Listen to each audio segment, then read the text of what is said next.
دینا چاہتا ہوں.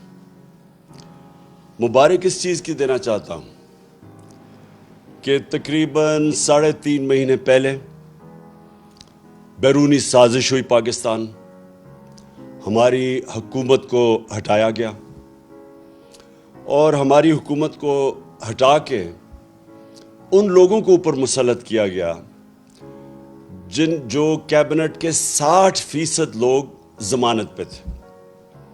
کرپشن کے کیسز تھے، کئی 30 سال سے کیبنٹ کرپشن کر رہے تھے. تو ایک تو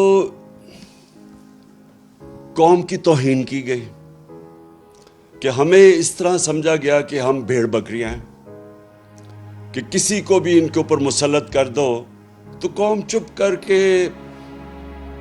بھیڑ بکریوں کی طرح قبول کر لے گی. اور اس کے بعد صرف یہی نہیں کہ ہماری گورنمنٹ ہٹائی گئی، بلکہ اس کے بعد پورا ایک پروگرام بنایا گیا کہ کسی نہ کسی طرح ہمیں اتنا دبایا جائے کہ اس کے بعد اٹھ ہی نہ سکے ہماری جماعت.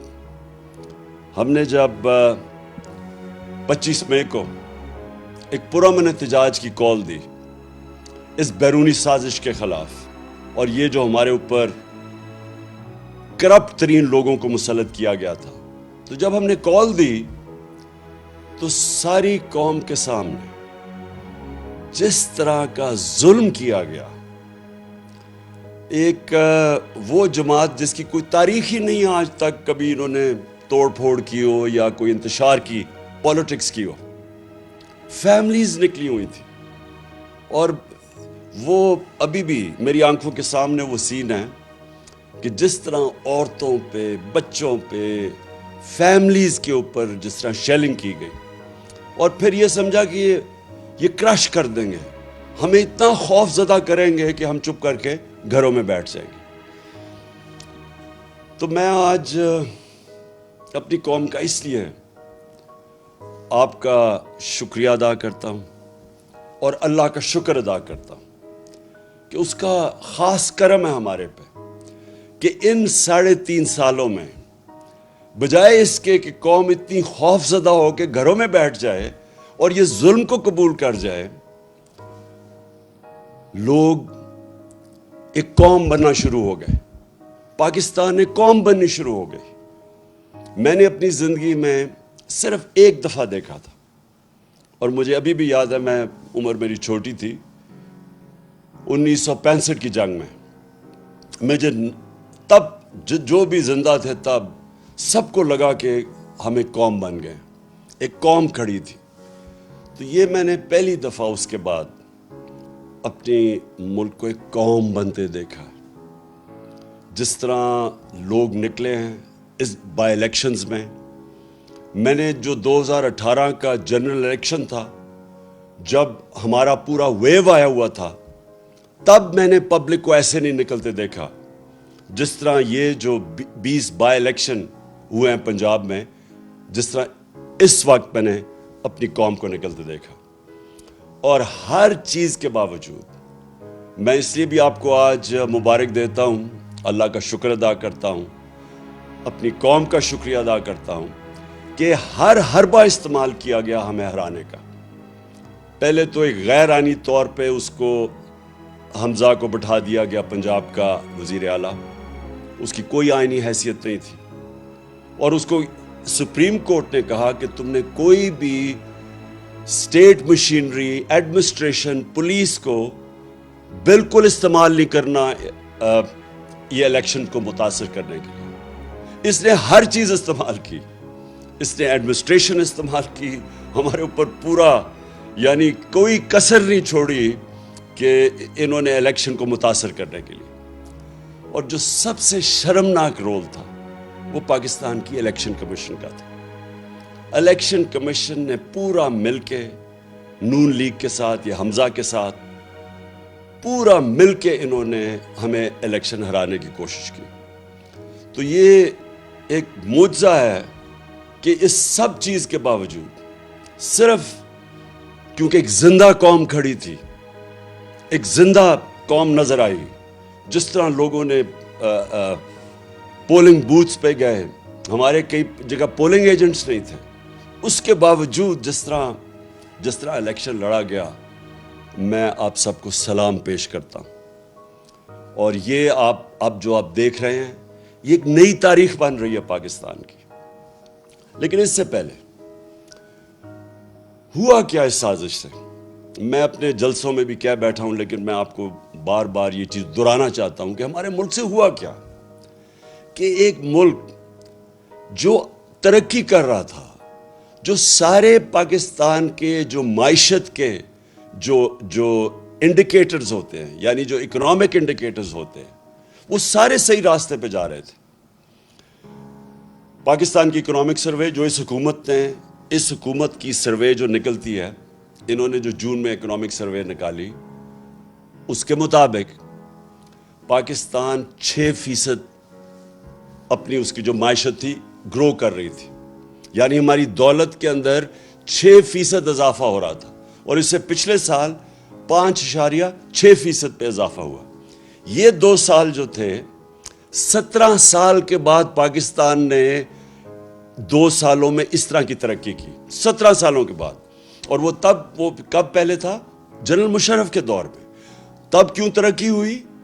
کیونکہ ہم امریکہ کی جنگ لڑ رہے تھے, اور جب ہم امریکہ کی جنگ لڑ رہے تھے تو ڈالرز آ رہے تھے باہر سے, وہ ہم اپنی وجہ سے نہیں, باہر سے پیسہ آ رہا تھا, جس کی وجہ سے پاکستان نے ترقی کی. یہ 17 سال کے بعد اس طرح کی ترقی ہوئی. ہماری زراعت 4.4% پہ اوپر آئیں. 4 ہماری جو فصلیں تھیں ان کی بمپر کراپ یعنی ریکارڈ پیداوار ہوئی 2 سال. جو فیوچر ہے پاکستان کا ٹیکنالوجی کا, ہم نے جو اپنی ٹیکنالوجی کی جو سیکٹر کی مدد کی, 2 سالوں کے اندر 75% ہماری آئی ٹی کی ایکسپورٹس بڑھی. اور ہم جو باقی ہمارے پلانز ابھی آگے تھے, ٹیکنالوجی زونز کو جو ابھی ڈیولپ کر رہے تھے, باہر سے انویسٹمنٹ آ رہی تھی, وہ بیچ میں رہ گئی. لیکن ٹیکنالوجی کی طرف ہم پورے اپنی, کیونکہ نوجوان آبادی ہماری, یہ فیوچر ہے, اس کے اوپر بھی, اس راستے پہ بھی نکل گئے تھے. اور جو سب سے زیادہ ضروری جو مجھے خوشی ہوئی جس چیز کی, کہ ہم نے پاکستان کے اندر پہلی دفعہ ایک اپنے ملک کو فلاحی ریاست کی طرف لے کے جا رہے تھے. اور وہ کیا کہ ہم نے وہ چیز کی جو آپ اکثر دنیا کے ملک میں دیکھ لیں, ہیلتھ کارڈ, ہیلتھ انشورنس. ایک غریب گھرانے کے لیے جو سب سے تکلیف دہ چیز ہوتی ہے, جو بے بسی ہوتی ہے غریب گھرانے میں, وہ تب کہ اگر بیماری ہو گھر میں اور پیسہ نہ ہو علاج کروانے کا. اور یہ جو بھی, میں بلکہ غریب گھرانے چھوڑیں, سفید پوش گھرانوں کے اندر بھی یہ ہوتا ہے کہ کئی دفعہ ہوتا کیا ہے کہ ایک ایسی بیماری آ جاتی ہے جس کی وجہ سے جو بجٹ ہے ایک خاندان کا وہ اپسیٹ ہوتا ہے, اور وہ خاندان ہی مقروض ہو کے غربت کی لکیر سے نیچے چلا جاتا ہے. تو یہ بہت بڑا قدم ہم نے اٹھایا تھا کہ اپنے لوگوں کو ہیلتھ انشورنس 10 لاکھ روپے 1 سال میں خاندان کسی بھی ہسپتال میں جا کے اپنا علاج کروا لے. تو پہلی دفعہ غریب لوگ پرائیویٹ ہاسپٹلز میں جا کے علاج کروا رہے تھے. تو فلاحی ریاست کے لیے ہیلتھ کارڈ جو سب سے ضروری. پھر ہم نے اپنے جو ہمارا احساس پروگرام تھا, جس کی پوری کوشش تھی لوگوں کو غربت سے نکالنے کی, وہ دنیا کے اندر اس کی پذیرائی ہوئی. ورلڈ بینک نے اس کو دنیا میں جب جو کرونا کے دور میں 4تھا پروگرام دیکھا جو سب سے کامیاب غربت کم کرنے والا پروگرام تھا, پاورٹی ایلیویشن کا پروگرام, 4تھے نمبر پہ ورلڈ بینک. اسٹینفورڈ یونیورسٹی کی ابھی رپورٹ آئی ہے کہ پاکستان کا جو احساس پروگرام تھا وہ پاکستان کو ایک فلاحی ریاست کی طرف لے کے جا رہا تھا. کامیاب پاکستان پروگرام. ہم نے 20 لاکھ خاندان کو نیچے قرضے دینے شروع کیے سود کے بغیر, گھر بنانے کے لیے, اپنی کوئی کاروبار شروع کرنے کے لیے, اور پھر کسانوں کو ہم نے دیا قرضے اپنی زمین کو بہتر کرنے کے لیے سود کے بغیر. یہ ساری چیزیں لے کے جا رہی تھی پاکستان کو فلاحی ریاست بنانے میں. اور یہ یاد رکھیں کہ اس دور میں کرونا ہوا پاکستان میں. کرونا جو دنیا کے اندر ایک ایسی بیماری ہے کہ ساری ایک صدی میں ایک دفعہ اس طرح کی بیماری آتی ہے, اور اس کی وجہ سے جو دنیا کے اوپر اثرات ہوئے, ہندوستان میں ہوئے, ایران ہمارے ساتھ ہمسایوں کو, اور وہ دیکھیں کہ جو پاکستان جس طرح اس مشکل وقت سے نکلا, تو وہ بھی انٹرنیشنلی اکنالج کیا گیا. World Health Organization, World Economic Forum, ان سب نے اس چیز کو تسلیم کیا کہ پاکستان ان 3 ملکوں میں سے تھا جنہوں نے سب سے بہتر اس وبا کے دوران اپنی عوام کو بھی بچایا, بیماری سے بچایا, لوگوں کو غربت سے بچایا, دونوں طرف, اور پھر اپنی معیشت کو بچایا. تو ہم وہ نمبر 3 وہ ملکوں میں سے تھے جنہوں نے سب سے بہتر اس سے نکلے. تو جب پاکستان ادھر کھڑا تھا تب ہماری ٹانگیں کھینچی گئی, تب یہ سازش کی گئی, اور سازش کے بعد جو آج پاکستان کے حالات ہیں, 3.5 مہینے ہو چکے ہیں. سب سے پہلے تو یہ روپیہ دیکھیں کہ 53 روپیہ ڈالر سے گر چکا ہے. ہمارے 3.5 سال میں جو ڈالر کم ہوا تھا وہ 50 روپے تھا, یعنی روپیہ جو گرا تھا 50 روپے 3.5 سال میں. یہ 3.5 مہینے کے اندر 53 روپے گر چکے ہیں ڈالر پہ, یعنی کہ ہمارا روپیہ اور کمزور ہو چکا ہے. اور اس کا جو اثرات ہوں گے, اب ہر چیز مہنگی ہوگی, کیونکہ جو باہر سے آپ تیل لیتے ہیں وہ مہنگا ہو جائے گا, اس سے بجلی مہنگی ہوگی. گیس باہر سے لیتے ہیں جو ہم اپنے بجلی گھر چلانے کے لیے, وہ مہنگی ہوگی, اس سے بجلی کی اور قیمت اوپر جائے گی. اور پھر کوئلہ وہ مہنگا ہو جائے گا, تو اس سے ایک اور مہنگائی کی لہر آنے والی. تو یہ سوال یہ ہے کہ جب ایک ملک ٹھیک چل رہا تھا, یہ کیوں اجازت دی گئی سازش کی؟ اور میں یہاں اپنے وہ ان طاقتوں سے پوچھنا چاہتا ہوں جو روک سکتی تھی اس کو, اور میں نے ان کو یہ آگاہ کیا کہ اگر اس وقت یہ سازش کامیاب ہوئی تو جو سیاسی بحران ہوگا, اس کی وجہ سے جو معاشی بحران آئے گا, یہ حکومت نہیں اس کا سامنا کر سکے گی. کیونکہ انہوں نے تو جب بھی یہ حکومت میں آئے ہیں, انہوں نے تو کبھی بھی معیشت ٹھیک نہیں کی. یہ یاد رکھیں, ڈاکٹر عشرت حسین کی کتاب ہے کہ 90 کی دہائی سے پہلے پاکستان ہندوستان سے بھی آگے تھا اور بنگلہ دیش سے بھی آگے تھا. جب سے یہ 2 خاندان آئے ہیں, ہم ان دونوں سے, ہندوستان سے پیچھے رہ گئے, بنگلہ دیش سے بھی پیچھے رہ گئے. تو ان کی وجہ سے تو ملک نیچے گیا ہے. اس لیے میں نے پوری کوشش کی بتانے کی بھی کہ ان سے نہیں سنبھالا جائے گا. جو سب سے زیادہ یہ الیکشن کمیشن کے اوپر اعتراض ہے کہ جب ہم نے کوشش کی پوری کہ الیکٹرانک ووٹنگ مشین لائی جائیں, تو اس نے پوری اس کی مخالفت کی. تو ہندوستان میں بھی الیکٹرانک ووٹنگ مشینز ہیں, ایران میں بھی الیکٹرانک ووٹنگ مشینز ہیں, اور جو 2015 کے اندر جوڈیشل کمیشن بنی تھی دھاندلی کے اوپر, جسٹس سیف الملک یا ناصر الملک کے نیچے جو بنی تھی, جسٹس ناصر الملک کے نیچے, تو اس کے اندر ایک ہی چیز سامنے آئی تھی کہ جو ساری دھاندلی ہوتی ہے وہ ہوتی ہے جب الیکشن ختم ہوتی ہے اور اس کے بعد جب رزلٹ اناؤنس ہوتا ہے. تو جب آپ کے پاس الیکٹرانک ووٹنگ مشین آ جائے تو جیسے الیکشن ختم ہوتا ہے رزلٹ آ جاتا ہے, تو وہ ساری دھاندلی ختم ہو جاتی ہے. اور یہی وہ جو این جی او وہ جو کام کرتا ہے الیکشنز کے اوپر, پٹن, اس کی رپورٹ کے مطابق 163 طریقے ہیں دھاندلی کے, ان میں سے 130 ختم ہو جاتے ہیں الیکٹرانک ووٹنگ مشین سے. لیکن یہ الیکشن کمیشن نے پوری سازش کی, سیبوٹاج کیا, اور اس نے نہیں ہونے دی الیکٹرانک ووٹنگ مشینز. لہٰذا میری نمبر 1 ڈیمانڈ یہ ہے کہ اگر آگے اب ہم نے نکلنا ہے تو سب سے پہلی چیز تو ہمیں ایک کریڈیبل الیکشن کمیشن چاہیے. نمبر 2, دیکھیں مشکل ہے, حالات ہمارے اس وقت مشکل ہیں, اور جس طرح جتنی دیر یہ گورنمنٹ رہے گی مزید اور مشکلیں بڑھتی جائیں گی. اور اس میں سے نکلنے کے لیے صرف اگر ہم ایک قوم بنے قوم ہی نکل سکتی ہے. دیکھیں یہ میں آپ کو سمجھانے کی کوشش کر رہا ہوں کہ قوم اور ہجوم میں بڑا فرق ہوتا ہے. جب ایک قوم بن جاتی ہے تو وہ جب مل کے 22 کروڑ لوگ جب مل کے فیصلہ کرتے ہیں کہ ہم نے مثلا اپنے قرضے اتارنے ہیں, وہ اتار دیں گے اپنے قرضے. جب ایک قوم فیصلہ کرتی ہے کہ ہم نے ٹیکس اکٹھا کرنا ہے تاکہ ہمارے پاس پیسہ ہو, تاکہ ہم اپنے اسکول بنائیں, ہسپتال بنائیں, اپنی انفراسٹرکچر ٹھیک کریں, وہ کر سکتی ہے قوم. جرمنی اور جاپان دوسری جنگ عظیم کے بعد بالکل ختم ہو گئی تھی, ایک بلڈنگ نہیں کھڑی تھی. آپ تصویریں دیکھیں ان کی. دوسری جنگ عظیم کے بعد جاپان کے اوپر 2 ایٹم بم گر چکے تھے, ان کی ایک بلڈنگ نہیں کھڑی تھی. لیکن کیونکہ وہ قومیں تھیں, قوموں نے مل کے 10 سالوں میں وہ پھر سے کھڑے ہو گئے. تو ہم تو اللہ نے اس ملک کو اتنا زیادہ دیا ہے کہ ہمیں, آپ کو بھی نہیں اندازہ کہ اس نے کتنی نعمتیں بخشی. لیکن وہ ہم تب تک, جب تک ہم قوم نہیں بنتے, ایک قوم بن کے ہم اس کا مقابلہ نہیں کرتے, ہم ان نعمتوں کا نہیں فائدہ اٹھا سکیں گے.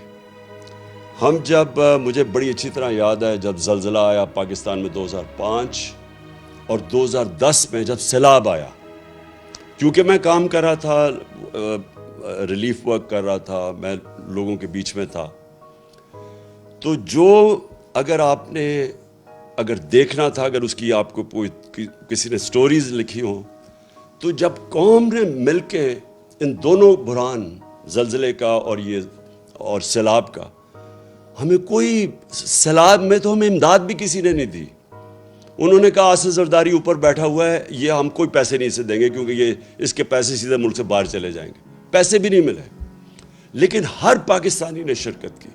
بیرون ملک پاکستانی مجھے انوائٹ کر کے پیسے دیتے تھے کہ آپ یہ سیلاب زدہ لوگوں کی مدد کریں, اور ہم اس سے نکل گئے کیونکہ قوم سب کچھ کر سکتی ہے. تو ابھی بھی جو اب سامنے ہمارے راستہ ہے, اس میں باحیثیت ہم قوم مقابلہ کر سکتے ہیں. اور جو سب سے پہلے میرا جو پلان بنا ہوا ہے کہ اگر ہمیں حکومت ملتی ہے تو ہم کیا کریں گے, میں سب سے پہلے اپنے بیرون ملک پاکستانیوں کو موبلائز کروں گا. دیکھیں میرے پاکستانیوں, ایک چیز سمجھیں, ہمیں اندازہ ہی نہیں ہے کہ ہمارا کتنا بڑا اثاثہ ہے بیرون ملک پاکستانی. ہم نے آتے ساتھ ہی ان کی تھوڑی سی مدد کی کہ یہ جو پیسے بھیجتے ہیں, ریمیٹنسز بھیجتے ہیں, جو ہمارے لوگ باہر کام کرتے ہیں, ہم نے کوشش کی کہ بینک کے تھرو بھیجیں. پاکستان کی تاریخ میں سب سے زیادہ 31 ارب ڈالر کی ریمیٹنسز آئیں. ابھی ہم نے شروع ہی ہوئے تھے, ابھی ہم اور بھی ان کی مدد کر رہے تھے. ہم نے روشن ڈیجیٹل اکاؤنٹ کھولا تھا. ہم نے ابھی ان کے لیے پوری ایک پلان بنایا ہوا تھا کہ کیسے ہم نے ہاؤسنگ کے اندر ان کی انویسٹمنٹ لے کے آنی ہے. جو سب سے بڑا میرا پلان تھا, اور مجھے سب سے افسوس ہے کہ پہلا پلان سیبوٹاج کیا یہ آصف زرداری کی سندھ حکومت نے. ہم نے ایک بنڈل آئلینڈ ہے, اس کے اوپر ایک پورا ایک نیا شہر بنا رہے تھے, ماڈرن سٹی, اور بڑے بڑے انویسٹرز آ گئے جنہوں نے اربوں ڈالر اس میں انویسٹ کرنا تھا. تو اس سے ہونا کیا تھا کہ اس سے ایک تو کراچی جو پھیلتا جا رہا ہے اور جو مشکل, پانی بھی نہیں دے سکتے, سیوریج بھی نہیں دے سکتے, یعنی کراچی کا حالات جو کھنڈر بنتا جا رہا ہے. جب ایک پورا ایک ماڈرن سٹی جس طرح دبئی ہے, کیا وجہ کہ ہم دبئی جیسا ایک جزیرے کے اوپر شہر نہیں بنا سکتے. تو وہ پورے انویسٹرز بھی آ گئے. سندھ حکومت نے سیبوٹاج کیا. انہوں نے کہا کہ نہیں, ہم این او سی دے کے واپس لے لیا. اس میں ڈالرز آنے تھے. دوسرا جو راوی سٹی ہے, راوی سٹی لاہور کو بچانے کے لیے پرانا پلان ہے کوئی 15-20 سال کا. اس کے لیے بھی لوگ آ گئے, انویسٹرز تیار, ابھی بھی انویسٹرز ہیں, پتہ نہیں ابھی وہ, کیونکہ جب سے ہماری حکومت گئی ہے مجھے نہیں پتا, وہ بھی آ گئے. ایک عدالت نے 1 سال سٹے آرڈر دے دیا, آگے بڑھ نہیں رہتے ہمیں. تو رکاوٹیں تھی, لیکن اگر دونوں جگہ پیسہ آ جاتا تو آج یہ جو ہمارا روپیہ گر رہا ہے یہ روپیہ نہ گرتا, کیونکہ ہمارے پاس ڈالرز آ جانے تھے باہر سے. تو کہنے کا مقصد یہ کہ اس طرح کے اور ہمارے پلانز ہیں. جو بیرون ملک پاکستانی ہیں وہ سب سے پہلے, اگر ہم ان کے لیے جو پیکیج میں تیار کر رہا ہوں, ہم جب ان سے جب پیسہ آئے گا تو جب تک ہماری ایکسپورٹس اوپر جاتی ہے, کیونکہ اس وقت ہماری امپورٹس زیادہ ہے, ایکسپورٹس کم ہے, جب اور ہماری ریکارڈ ہمارے دور میں سب سے زیادہ ایکسپورٹس ہوئے تھے. تو جب تک ہماری ایکسپورٹس امپورٹس کے ساتھ نہیں ملتی تب تک ہم بیرون ملک پاکستانیوں سے ڈالرز منگوا کے تو یہ پورا کریں گے, جو گیپ پورا کریں گے, تاکہ ہمارے روپے پہ پریشر نہ پڑے جو روپیہ گرتا جا رہا ہے. تو پہلی چیز تو میری یہ ہے کہ ہم نے اپنے بیرون ملک پاکستانیوں کو پوری طرح اس ملک کی جو ہم اس بحران سے نکالیں گے پوری طرح ان کی ہم مدد لیں گے, اور ان کا جو اربوں ڈالر ان کے باہر پڑے ہیں یہ محنت کش لوگ ہیں, ان کا انشاءاللہ پیسہ لے کے آئیں گے. یہ کبھی بھی پیسہ جو ابھی حکومت میں بیٹھے ہیں کبھی ان کو پیسہ نہیں دیں گے. کیوں نہیں وہ پیسہ دیں گے؟ ابھی ریمیٹنسز نیچے چلی گئی ہیں. کیوں نہیں دیں گے؟ کیونکہ ان کو کہتے ہیں پیسہ پاکستان لے کے آؤ, اور یہاں سے ہی اپنا پیسہ باہر نکال دیتے ہیں. یعنی یہ کس طرح کی لیڈرشپ ہے کہ خود اپنے ان کے اربوں ڈالر باہر پڑے ہوئے ہیں اور دوسروں کو کہتے ہیں کہ پاکستان میں آ کے پیسہ انویسٹ کرو. کیوں بیرون ملک پاکستانیوں نے اتنے بڑے مظاہرے کیے ان کے خلاف؟ جب ہماری حکومت گرائی ہے کبھی پاکستان کی ہماری تاریخ میں بیرون ملک پاکستانی اس طرح کبھی نکلے ہی نہیں باہر مظاہرہ کرتے ہوئے. کیوں وہ نکلے ہیں؟ کیونکہ ان کو پتہ ہے کہ ان کی اربوں ڈالرز کی پراپرٹیز باہر پڑی ہوئی ہیں. تو ان کو کہتے ہیں پاکستان میں پیسہ انویسٹ کرو, یہاں سے پیسہ چوری کر کے باہر لے جاتے ہیں. تو ان کے ہوتے ہوئے کوئی باہر سے پیسہ نہیں آنے لگا, اس لیے یہ ہاتھ پھیلا کے پھرتے ہیں کبھی کسی ملک کے پاس. اور یہ واقعی اس قوم کے لیے شرمندگی ہے کہ ہمیں میرے دور میں جو مجھے سب سے شرمندہ ہونا پڑا کہ جب یہ خزانہ خالی چھوڑ کے چلے گئے تھے.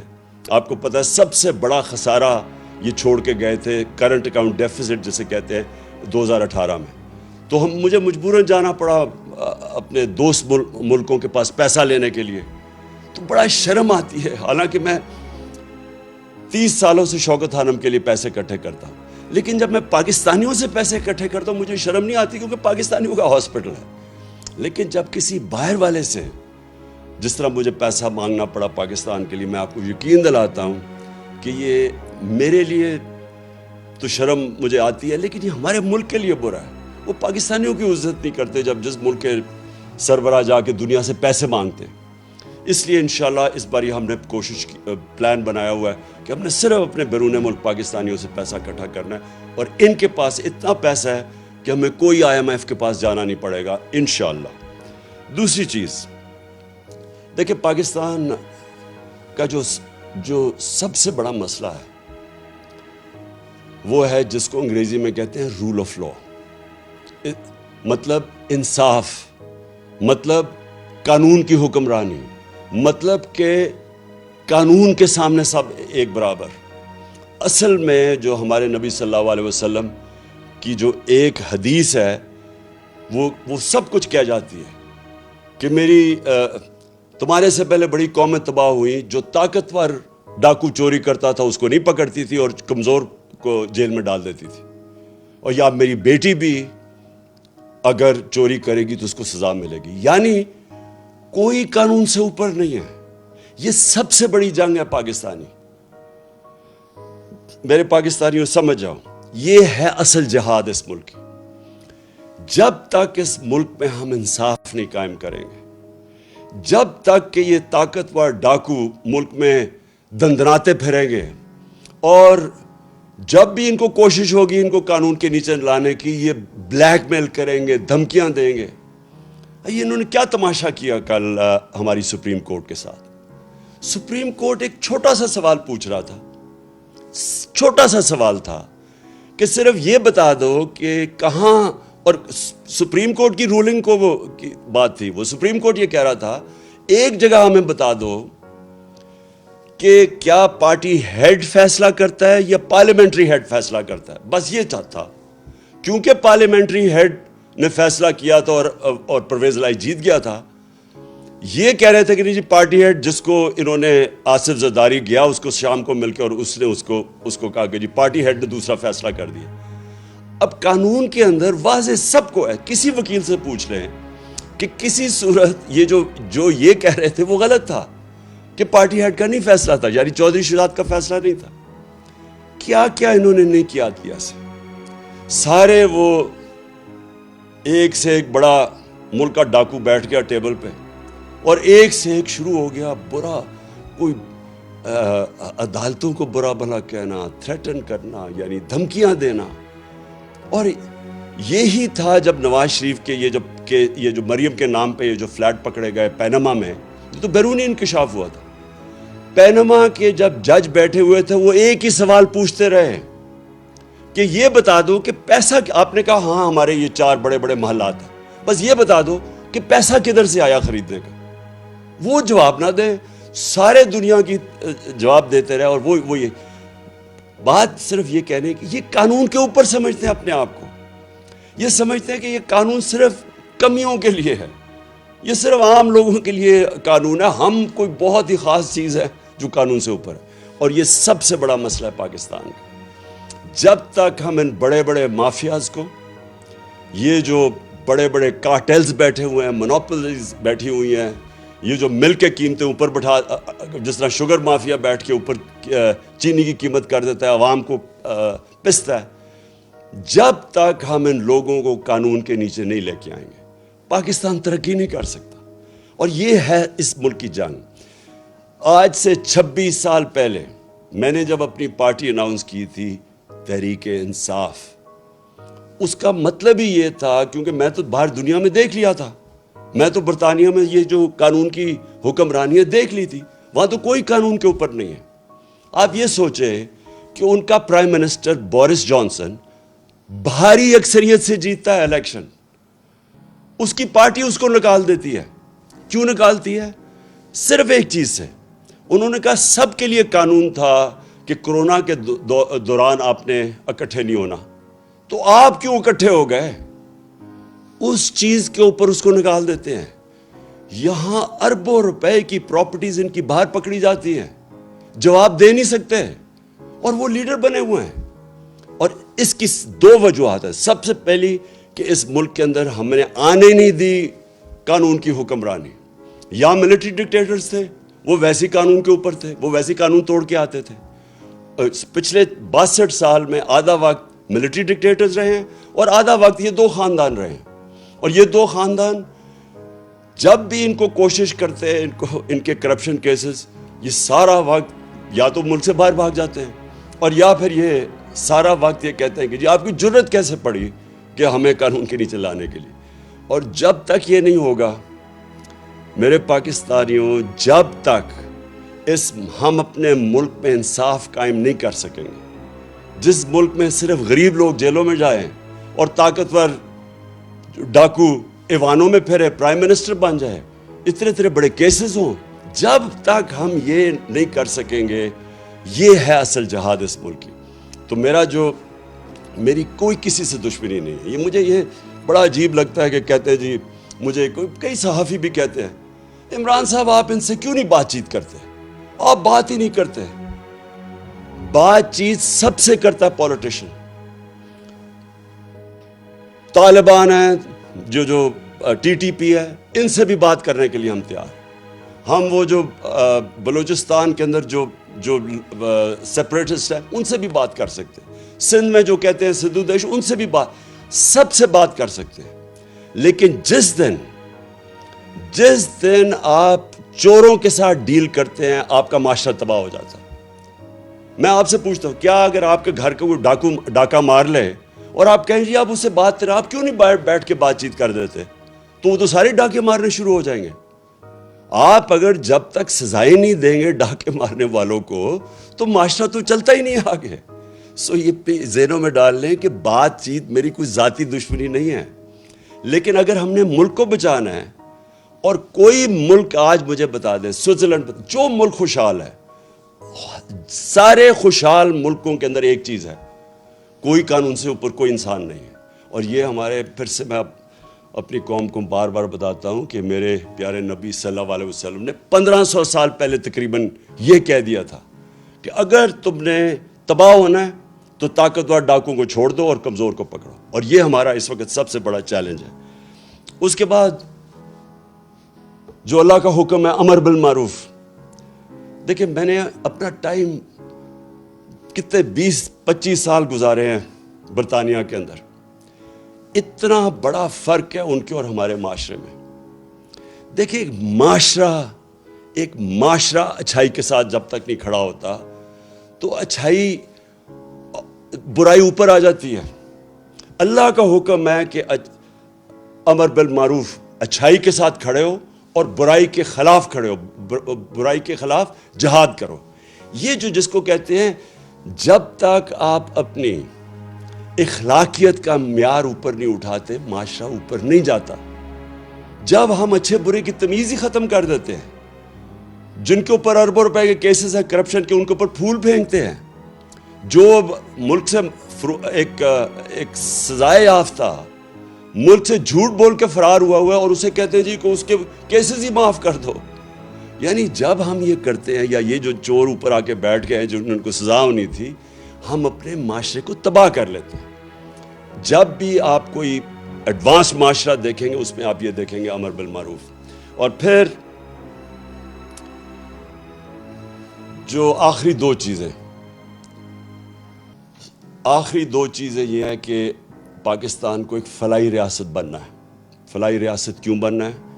کیونکہ دیکھیں چائنا نے یہ ثابت کیا, صوبے ہیں ہم, یعنی کافی فرق ہے ایک دوسرے سے. اوپر سے شروع کریں گلگت بلتستان سے, چترال جائیں, قبائلی جو پرانا قبائلی علاقہ تھا بلوچستان, فرق ہے, زبانیں بھی فرق ہیں, لیکن ہمارا رشتہ ہے کہ اے اللہ تیرے سوا کوئی خدا نہیں. دیکھیں یہ جو رشتہ ہے ہمیں یہ مضبوط کرنا ہے. یہ ہے نظریہ پاکستان. اور نظریہ پاکستان جب لا الہ الا اللہ کا نعرہ لگا تھا تو وہ کیوں لگایا تھا؟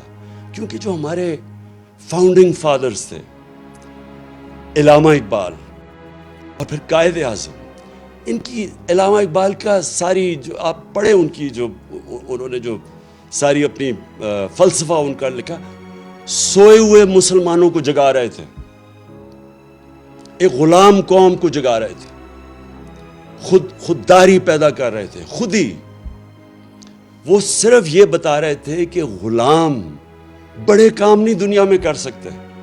اللہ نے بہت بڑا انسان کا مقام بنایا ہوا ہے, لیکن اوپر انسان صرف تب جا سکتا ہے, اقبال کا شاہین صرف تب بن سکتا ہے جب وہ غلامی کی زنجیریں توڑے. اور غلامی ایک تو یہ کہ جسمانی غلامی یعنی جو انگریز کی غلامی تھی, اور پھر قائد اعظم نے پاکستان کے جب کیس لڑا تو انہوں نے کہا کہ انگریز کی غلامی کے بعد ہم ہندو کی غلامی نہیں کرنا چاہتے, ہم آزاد قوم رہنا چاہتے ہیں. تو دوسرا اس کی غلامی وہ ذہنی غلامی ہے, اور وہ بھی وہ لا الہ الا اللہ وہ ذہنی غلامی ختم کرتا ہے. جو سب سے بڑی زنجیر ہمیں ہماری پرواز کو روکتی ہے وہ خوف کی زنجیر ہے. جو انہوں نے 25 مئی کو ہمارے اوپر جو خوف طاری کرنے کی کوشش کی تاکہ ہم سارے چپ کر کے بیٹھ جائیں گے, یہ سب سے بری زنجیر ہوتی ہے. انسان ڈر کے غلامی بھی قبول کر لیتا ہے. خوف اس کی کیا ہوتا ہے کہ میں مر نہ جاؤں, کہ مجھے مار نہ دیں. میں نے جب پہلی دفعہ الطاف حسین کے خلاف آواز بلند کی تو ساری میری پارٹی آ گئی کہ جی یہ آپ نے کیا کر دیا, یہ آپ کو مروا دے گا الطاف حسین, کیونکہ خوف ہوتا ہے لوگوں کو. لیکن میرا تو ایمان ہمیشہ یہ ہے کہ جب سے میرے مہمان, ہمیشہ سے نہیں, شروع میں نہیں تھا, جب سے میرے مہمان آیا تو مجھے تو یہ پتہ ہے کہ قرآن میں واضح لکھا ہوا ہے کہ جب تک وہ آپ اوپر نہیں لے کے جائے گا جب تک اس کا فیصلہ نہ ہو. تو یہ انسان کو آزاد کرنے کے لیے اللہ نے اپنے ہاتھ میں رکھی ہوئی زندگی موت. پھر دوسرا خوف, میری رسک نہ چلی جائے. اب یہ جن لوگوں نے 25 مئی کو یہ جو پولیس والے اور رینجروں نے جو ربر بلیٹس اور شیلنگ کی تھی عورتیں بچوں کے اوپر, ان کو پتہ تھا یہ غلط کر رہے ہیں, ان کا ضمیر تو بتا رہا ہوگا ان کو غلط ہے, لیکن ڈر رہے ہوں گے کہ ہماری نوکری نہ چلی جائے. دیکھیں قانون یہ کہتا ہے کہ آپ کوئی غلط کام نہیں کر سکتے قانون کے خلاف, چاہے آپ پولیس والے ہوں, چاہے فوجی ہوں, چاہے آپ گورنمنٹ سرونٹ ہو. جب اپنی نوکری کو بچانے کے لیے غلط کام کرتے ہیں, گناہ کرتے ہیں, یہ بھی ایک شرک ہے. آپ اپنے ضمیر کو جب بیچتے ہیں, لالچ کو پیسے دے کے آپ کو خریدتا ہے, یہ جو ابھی بکے ہمارے لوگ بھیڑ بکریوں کی طرح, یہ بھی شرک ہے، چونکہ اللہ الحق ہے۔ اور یہ جو خوف ہے ہمارا کہ جی مجھے کوئی ذلیل نہ کر دے، جتنی میرے خلاف کیریکٹر اسیسینیشن کی کیمپین چلائی گئی ہیں، جتنے پچھلے 26 سال میں انہوں نے میرے اوپر کیا کیا کیمپینز نہیں چلائیں، لیکن ذلیل نہیں کر سکتے، کیونکہ اوپر والے کے فیصلے کے بعد ذلت نہیں آتی۔ اور انہوں نے اتنا پیسہ خرچ کیا اپنے اوپر، آپ کے عوام کے ٹیکس کے پیسوں سے اپنے اشتہارات دیے، عزت نہیں ملی ان کو، کیونکہ اوپر والے کے ہاتھ میں عزت ہے۔ اللہ، جب آپ لا الہ الا اللہ کا دعویٰ کرتے ہیں تو اللہ آپ کو آزاد کر دیتا ہے کہ ایک سجدہ جس کو تو گراں سمجھتا ہے دیتا ہے لاکھوں سجدوں سے نجات۔ جب آپ ایک اللہ کے سامنے سجدہ کرتے ہیں آپ آزاد ہو جاتے ہیں۔ لا الہ الا اللہ انسان کو غیرت دیتا ہے، کیونکہ جب آپ سوائے اللہ کے کسی کے سامنے نہیں جھکتے تو لوگ آپ کی عزت کرتے ہیں۔ اور قوموں کا بھی یہی ہے کہ جب ایک دھمکی آئے امریکہ سے اور ایک دھمکی کے اوپر ہم ان کی جنگ میں شامل ہو جائیں اور اپنے 80,000 لوگوں کو قربان کر دیں امریکہ کے لیے، اور پھر برا بھلا بھی وہ ہمیں کہیں، اور ہم اپنا قبائلی علاقہ تباہ کر دیں ان کو خوش کرنے کے لیے، اور ہم 100 ارب ڈالر سے اوپر اپنے ملک کا نقصان کر دیں، اور ہمارے ملک میں 400 ڈرون اٹیک کریں جس کی کوئی مثال ہی نہیں ہے کہ آپ جس ملک کی مدد کر رہے ہیں وہ آپ کے اوپر ہی ڈرون اٹیک کر رہا ہے، عورتیں بچے مار رہا ہے، اور کوئی بولے نہ خوف کی وجہ سے کہ وہ امریکہ سپر پاور ہے۔ یہ ہے شرک، میری نظر میں یہ شرک ہے۔ میں جب یہ جنگ چل رہی تھی میں مسلسل کہتا رہا کہ یہ غلط ہے، مجھے کہہ رہے تھے طالبان خان ہے اور ہر قسم کی میرے اوپر، بلکہ یہ اخباروں میں پڑھے مجھے انہوں نے کیا کہا کہ دہشت گرد ہے اور یہ وہ ہے۔ دیکھیں، میں اپنی قوم کو سب کو کہنا چاہتا ہوں، ہم نے اپنے آپ کو ذلیل کیا ہے یہ شرک کر کے۔ آپ ریمنڈ ڈیوس مزنگ کے اندر دن دہاڑے 2 پاکستانیوں کو 19 اور 20 سال کے لڑکوں کو گولی مار دیتا ہے۔ اس کی بیوی خودکشی کر لیتی ہے کہ مجھے یہ انصاف نہیں ملے گا کیونکہ امریکن نے گولی ماری۔ آپ کو پتہ ہے کہ پاکستان کے انصاف کے نظام نے کیا کیا؟ اس کو پکڑ کے امریکنز کو واپس کر دیا اور وہ کھلا پھرا تھا۔ کیا پاکستانی وہاں یہ کرے تو کیا وہ معاف کریں گے؟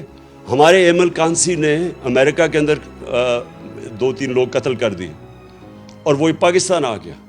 انہوں نے پاکستان آ کے ہمارے قانون کے یعنی ہماری عدالتوں کے بغیر یہاں سے آ کے اغوا کر کے لے گئے، اور ہم نے ان کی مدد کی اغوا کرنے کے لیے۔ اور امریکہ کے اندر جج پوچھتا ہے کہ آپ نے پاکستان سے اس کو اٹھا کے لے آئے، کیسے آئے؟ تو اس کا وکیل کہتا ہے کہ پاکستان ڈالر سے لیے اپنی ماں کو بھی بیچتے۔ یہ ہم نے ذلت اٹھائی ہے، یہ ہمارا قصور ہے، یہ امریکہ کا قصور نہیں ہے، کیونکہ ہم یہ خوف کے بت کی پوجا کرتے ہیں۔ میں کبھی یہ نہیں کہوں گا کہ ہم کسی قوم کی دشمنی لیں، میں یہ کبھی نہیں کہوں گا کہ ہم امریکہ کے ساتھ اپنے تعلقات بگاڑ دیں۔ ہمیں اچھے تعلقات ہمیشہ رکھنے چاہیے امریکہ سے۔ سب سے زیادہ ایکسپورٹ کرتے ہیں ہم امریکہ کو۔ ہماری جو سب سے طاقتور کمیونٹی ہے پاکستانی، وہ امریکن پاکستانی کمیونٹی۔ لیکن غلامی، اس سے بہتر ہے انسان مر جائے کہ اگر آپ نے غلامی کرنی ہے۔ میں تو غلامی سے بہتر ہے کہ آپ کو مر جانا چاہیے۔ دیکھیں، ہمیں خوددار قوم بن کے رہنا ہے۔ ہمارے بڑوں نے جہاد کی تھی، جدوجہد کی تھی پاکستان کے لیے، اس لیے نہیں کی تھی کہ آج ہم ایسے بیکاریوں کی طرح پھریں کسی کے سامنے اور جھکیں کسی کے سامنے۔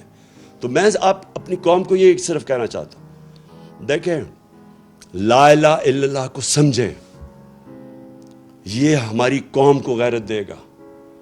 ہم اپنے پیر پہ کھڑا ہونا سیکھیں۔ میں یہ جو آج آپ کے سامنے رکھ رہا ہوں، میں اس باری انشاءاللہ بیرون ملک پاکستانی ہوں، ان سے میں انشاءاللہ پیسہ اکٹھا کروں گا تاکہ ہمیں کسی اور کے پاس جا کے ہاتھ نہ پھیلانے پڑے۔ اور میں آپ کو ایک بات بتا دوں کہ ایک دفعہ ہم اپنے پیر پہ کھڑے ہو گئے اور سیدھے راستے پہ لگ گئے، ہم نے اپنے ملک میں یہ عدالتی نظام، قانون کا نظام ٹھیک کر دیا، یہ طاقتور ڈاکوؤں کو قانون کے نیچے لے آئے، مافیاز کو قانون کے نیچے لے آئے، اور اپنی عام لوگوں کی ہمارے میں احساس ہونا چاہیے کہ ان کو ہم اوپر اٹھائیں مشکل وقت میں۔ میں آج آپ کو کہہ رہا ہوں کہ یہ ملک آپ کو کسی کو نہیں اندازہ کہ جتنی نعمتیں اللہ نے ہمیں بخشی ہیں یہ کتنی تیزی سے ہمارا ملک اوپر جائے گا. میں آج آپ سب کا پھر سے آنے کا شکریہ ادا کرتا ہوں. میں آج آپ سب کو پھر سے پیش کرتا ہوں کہ یہ ساری جو بیرونی سازش تھی آپ نے قوم بن کے اس کو شکست دی. پاکستان پائندہ باد.